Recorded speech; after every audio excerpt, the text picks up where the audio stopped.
How's it going, everybody? Welcome to another edition of The Opinion. This is a Sunday edition where we've just gotten past the NFC and AFC championships. So this is the week off before we get ready for next week, headed into the Super Bowl. So I would have a breakdown as far as Super Bowl is concerned. But right now it's going on the Pro Bowl. But I wanted to talk about something because this has been a lot of discussion going on this year, primarily between 49ers fans. But there's also been individuals who are not 49ers fans who've had something to say.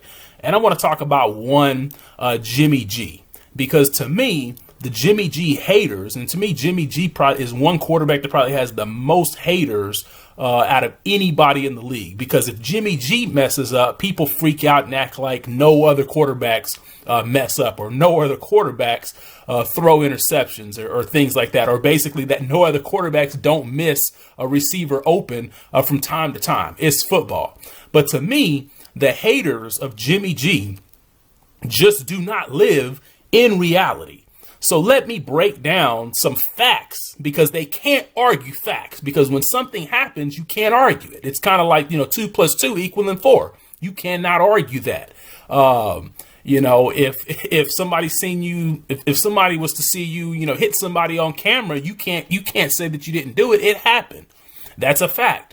So let me break down some facts, because the consensus among the haters is well, Jimmy G only had success with the San Francisco 49ers because the San Francisco 49ers had a good defense. They've got Deebo Samuel. They've got Nick Bosa. I almost said Joey, kind of like the lady announcer, but I caught myself. Nick Bosa. And they've got guys like Kittle. In essence, they have the Yak Bros when you add Brandon Ayuk to the mix. Plus, the 49ers also have one of the great play callers in this league, which is Kyle Shanahan. Now, I believe Kyle Shanahan's a great play caller. I do not believe he's a great head coach. The two are different. The two are very, very different there as well. But let me smack the haters of Jimmy Garoppolo with a little bit of facts. So let's start off by saying that because the one thing that the haters say is that, the 49ers carry Jimmy Garoppolo. How is that the case if you go, because this season right here was Kyle Shanahan's 5th year, Kyle Shanahan and John Lynch. Ever since this regime has been in San Francisco, this season here was their 5th season. So with that being said, with Jimmy G as the starter, if we're just looking at regular season games, the 49ers were, I believe their record was 31-14. So that is a span of 45 games. So Jimmy G, the starter, the record is 31-14. Over that same 5-year span, when Jimmy G did not start, so we're also including the games that before Jimmy G even got there, their record is 8-27. So that is a span of 35 games.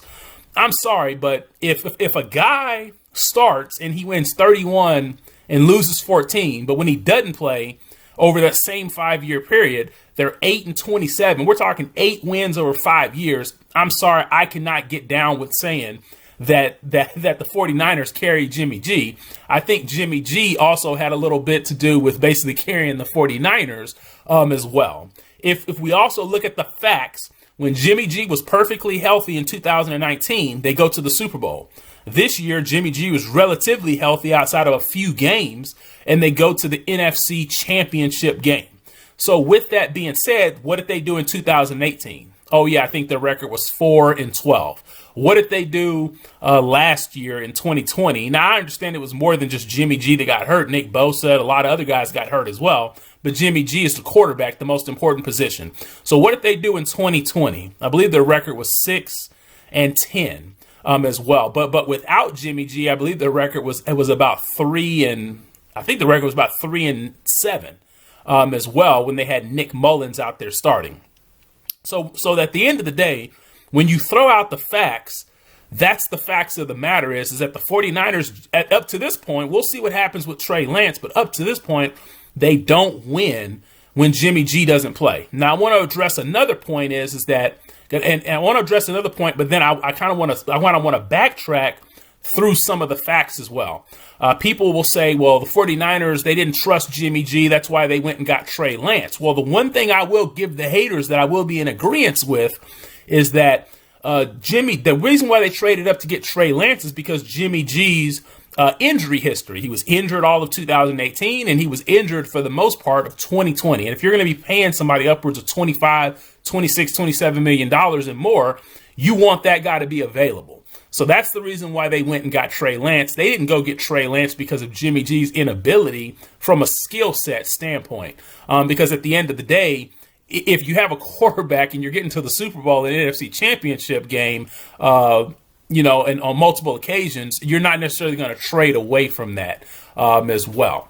You will trade away from that, but you're going to do what the Rams did. You're going to trade and go get a better quarterback that's a guy that's already a veteran in the league. You're not going to trade away from that to bring in a rookie who really nobody knows what Trey Lance can do or anything like that. So I just wanted to address that point out there as well. The reason why they traded up to get Trey Lance because of Jimmy G's inability to stay healthy. He was even banged up towards the end of this year as well. Let me go back to the point of, that basically the 49ers win because they have Deebo Samuel and Nick Bosa. So if you go back to 2017, the 49ers were 1-10 without Jimmy Garoppolo.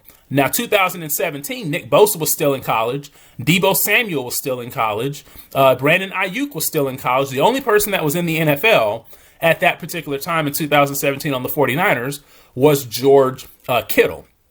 But the rest of that team was devoid of talent. Whenever the 49ers traded to get Jimmy Garoppolo, they proceeded to go 5-0 with the same team that was previously 1-10 with Jimmy Garoppolo. Without Jimmy Garoppolo starting at the helm. So at the end of the day, when you look at that, the common denominator here is that Jimmy Garoppolo wasn't there. And then all of a sudden they go 5-0 and they beat two playoff teams at it. Now, the last game of that 2017 regular season, they played the Rams. The Rams were kind of resting their players, so I'll give you guys that. But what about the Jaguars? What about Tennessee? How does a team like the 49ers in 2017 that wasn't good, that was 1-10 before Jimmy G, now Jimmy G steps into the fold, and all of a sudden they win? They beat the Titans and they beat the Jaguars. Now, the excuse that the naysayers will say, because there's always an excuse from Jimmy G haters, they'll say, well, the Titans weren't ready for the 49ers and the Jaguars were not ready for the 49ers, or the Jaguars overlooked the 49ers. So I guess, by you saying that, then obviously you're then saying that when the 49ers had proceeded to lose 10 games before Jimmy G was starting, that all those other teams took the 49ers serious. I guess that's what you're saying. See, there's always an excuse. But the fact of the matter is, Jimmy G didn't have all that talent in 2017, and he proceeds to go 5-0 as well. And then also, if you just look at the stats, you have a lot of people out there that say, well, Derek Carr is so much more better than Jimmy G. But Derek Carr, I believe Derek Carr had 24 touchdowns this past season and 13 interceptions. Jimmy G had about 20 touchdowns and 12 interceptions. So the touchdown to interception ratio is nearly the same. But Derek Carr throws the ball so much more. So because of that, why doesn't Derek Carr have more yards? I'll just kind of wait on that. I mean, why not more yards? Why doesn't he have more touchdowns? So at the end of the day, I personally think that Jimmy G could potentially be a top 12 quarterback. Now, I wouldn't have him in the top 10 in that top 12. I have him right at the back of that top 12. But that would be a video for another day as well. If he's not 12, he's got to be number 13 in the NFL. So at the end of the day, I just wanted to address the facts that the Jimmy G haters are essentially not ready to basically deal with as well. And in 2018, had Jimmy G not got hurt, they would have won more than 4 games. Now, I was fixing to finish this video, but something just came to mind. Another thing that the Jimmy G haters will say is, as well, the quarterbacks that were starting when Jimmy G was hurt was C.J. Beathard and Nick Mullins. Okay, I'll give you that. Out of those 35 games, I don't expect C.J. Beathard and Nick Mullins to have a winning record out of that 35.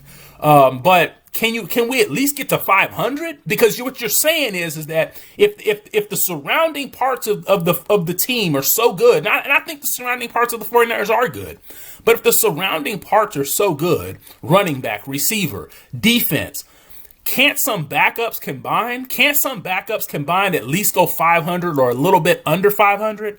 Like, I would give you guys a point if Nick Mullins and CJ Beathard's combined record when Jimmy G was out of those same 35 games, I would give you all credit if their record was 16-19. I'm not even giving you 500. Screw 500. Can we get 16-19? Because you're saying that the rest of the team is so good. Or even if the record was 15-20, 15 wins over 5 years without Jimmy G, I would give you that. But I cannot give you 8 wins without Jimmy G. Not if the rest of the team is so good. Because if the rest of the team is so good and you got this great play caller in Kyle Shanahan, you can find a way to at least get 15 wins without Jimmy G. And the reason I know that is because look at a guy like Mike Tomlin. A couple of years ago when Ben Roethlisberger got hurt at the very beginning of the year, they proceeded to go 8-8. Ben Roethlisberger was like a shell of himself. He couldn't even push the ball downfield this season, and they still had a winning record. So at the end of the day, I guess what I'm saying is that other coaches without their starting quarterbacks and they have a really good team around them, they can just find a way to still go 5-5 or basically a little bit under 500 like Sean Payton. We've seen Sean Payton win games with a gadget quarterback and Taysom Hill whenever Drew Brees was out. We've seen the Saints still manage to keep themselves above water this past year. Kyle Shanahan has not done that. The only way he kept himself above water is when Jimmy Garoppolo, the common denominator, was out there playing. And the proof is in the pudding. So at the end of the day, when it comes to these haters, and a lot of them are 49ers fans, but some of them aren't. When it comes to these haters, I hope I was able to just lay some facts on you, because at the end of the day, if you look at all of the measurables, if you look at all of the stats, Jimmy G, I'm not saying Jimmy G is the best quarterback. I want to throw that out there. I am not saying Jimmy G is the best quarterback in the league. I'm not saying he's Aaron Rodgers or Tom Brady or Kyler Murray or Lamar Jackson. I'm not saying he's any of those type of guys. But he's a guy that knows how to win, and he's a pretty good quarterback. And at the end of the day, when you put Jimmy G's numbers up against those other guys' numbers, his numbers are in the mix with those other guys. I'm not saying his numbers are the best, but his numbers are in the mix with some of the elite guys within the NFL.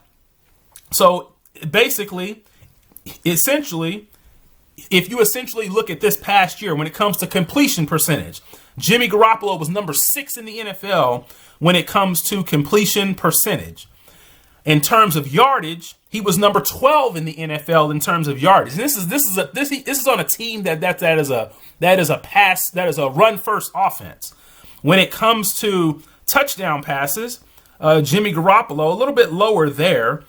He was actually tied for 17th there, so really not that great there. But when you look at QBR, that is a measurement that is measured across the league. Jimmy Garoppolo was number 13 in QBR, ahead of guys like Kirk Cousins and Derek Carr, and even Lamar Jackson, to name a few.